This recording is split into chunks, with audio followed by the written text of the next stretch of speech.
Hello বন্ধুরা, সবাই কেমন আছো? আশা করছি সবাই খুব ভালো আছো। টুম্পাস ক্রিয়েটিভিটি চ্যানেলে তোমাদের সবাইকে স্বাগত। আজকে তোমাদের সাথে ভাবছি দারুণ একটা ভর্তা রেসিপি শেয়ার করব। তো এটাকে তোমরা আলুর ভর্তা বা আলুর চোখাও বলতে পারো। তো আজকের ভর্তা রেসিপিতে কী কী উপকরণ আমি ইউজ করছি সেটা দেখতে হলে পুরো ভিডিওটাকে দেখতে হবে। আর ভালো করে ভিডিওটা দেখতে থাকো, আর ভালো লাগলে লাইক কমেন্ট আর বন্ধুদের সাথে শেয়ার করে দিও। আর আমার চ্যানেলটাকে সাবস্ক্রাইব করে আমার সাথে থেকো, আর পাশে থাকা বেল আইকনটা অবশ্যই প্রেস করে রেখো, যাতে নিত্য নতুন ভিডিও আমি আপলোড করলে সবার প্রথম নোটিফিকেশনটা তোমাদের কাছে পৌঁছে যায়। তো চলো শুরু করি। আজকের এই ভর্তা রেসিপির জন্য আমি এখানে দুটো আলু সেদ্ধ করে রেখেছি। তো তোমরা যে কটা আলুর ভর্তা বানাবে সে কটাই আলু সেদ্ধ করে রেখো। তো আমি এখানে কড়াটাকে গরম করে দিয়ে দিয়েছি বেশ খানিকটা পরিমাণের সরিষার তেল। তবে বন্ধুরা, একটা টিপস তোমাদেরকে দিয়ে রাখি, ভর্তা বানানোর জন্য অবশ্যই তোমরা সরিষার তেল ইউজ করো, কারণ সরিষার তেলে ভর্তার টেস্ট দ্বিগুণ বেড়ে যায়। তো তেলের মধ্যে আমি এখানে দিয়ে দিলাম 3টে শুকনো লঙ্কা, আর লঙ্কার মধ্যে দিয়ে দেবো সামান্য নুন। তাতে কি হবে, লঙ্কাগুলো ঠান্ডা হয়ে গেলেও মরমরে মুচমুচে থাকবে। তো চলো লঙ্কাগুলো ভেজে আমি তুলে রাখবো।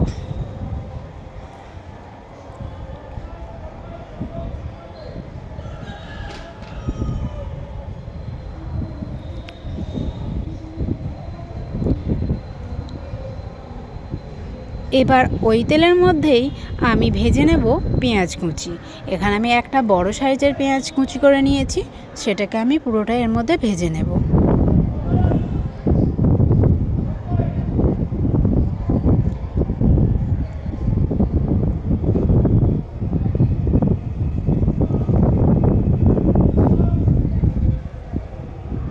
তো পেঁয়াজগুলো মোটামুটি ব্রাউন কালার করে ভেজে নিতে হবে।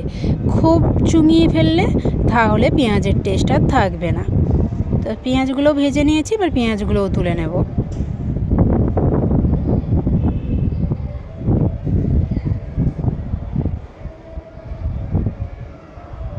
এবার এই তেলের মধ্যে সামান্য একটু আদা বাটা দিয়ে দিচ্ছি। তোমরা আদাটাকে থেঁতোও করে নিতে পারো। তো আমি আদাটা দিয়ে একটা টমেটো কুচি করে রেখেছিলাম, সেটাও দিয়ে দিলাম। টমেটোটাকে মোটামুটি 50% মতো ভেজে নেব। এবার এর মধ্যে একটা ডিম আমি ফেটিয়ে দিয়ে দিচ্ছি। এবার ডিমটাকে পুরো ভুজিয়ার মতো করে ভেজে নেব।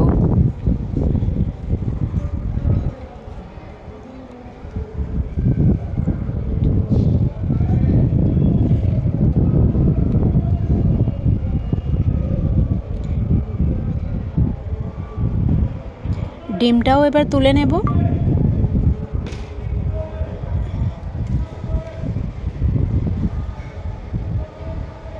এবার দেখো, এখানে এবার সবগুলো উপকরণ দিয়ে আমি আলুটা মেখে নেব। তো এখানে আমি একটা ডিম সেদ্ধও করে নিয়েছি।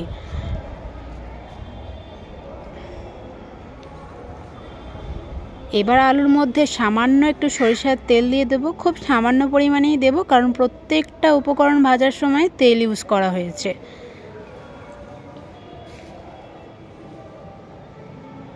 সামান্য একটু নুনও দিয়ে দিচ্ছি।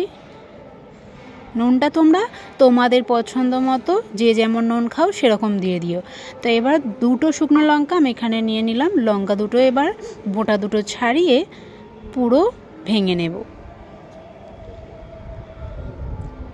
দেখতে পাচ্ছ আমি কিন্তু কত পরে ভর্তাটাকে মাখাচ্ছি, লঙ্কাগুলো করছি। তো দেখো এখনও লঙ্কাগুলো মুচমুচে আছে। এর কারণ ওই একটাই, লঙ্কা ভাজার সময় তোমরা অবশ্যই একটু লঙ্কার উপর নুন দিয়ে দিও।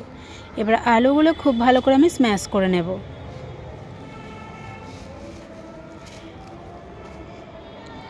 এবার দিয়ে দিচ্ছি পেঁয়াজ ভাজাটা,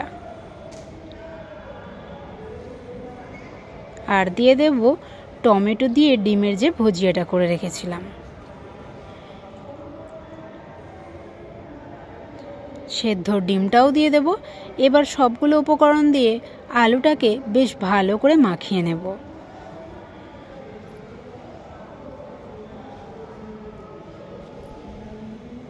আজকের এই ভর্তা রেসিপিটা প্রত্যেকেরই পছন্দ হবে, এটা আমি গ্যারান্টি দিয়ে বলতে পারি।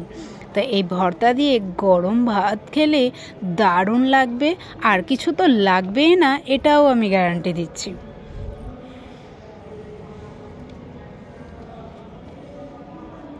তো ভর্তা আমার একেবারে রেডি। এবার এটাকে আর একটা থালার মধ্যে আমি গুছিয়ে তুলে নেব। তো আজকের এই ভর্তার রেসিপিটা তোমাদের কেমন লাগলো অবশ্যই কমেন্টে জানিও। আর ভালো লাগলে লাইক, কমেন্ট আর বন্ধুদের সাথে শেয়ার করে দিও। আর আমার চ্যানেলটাকে সাবস্ক্রাইব করে আমার সাথে থেকো। আর পাশে থাকা বেল আইকনটাকে প্রেস করতে কিন্তু একদম ভুলো না। নিত্য নতুন ভিডিও আমি আপলোড করলে তবেই তো নোটিফিকেশনটা তোমাদের কাছে সবার আগে পৌঁছে যাবে। তো চলো দেখো ভর্তাটাকে কি লোভনীয় দেখতে হয়েছে, শুধু দেখতেই না খেতেও হয়েছে। তো চলো তাহলে বানিয়ে ফেলো ঝটপট। টাটা।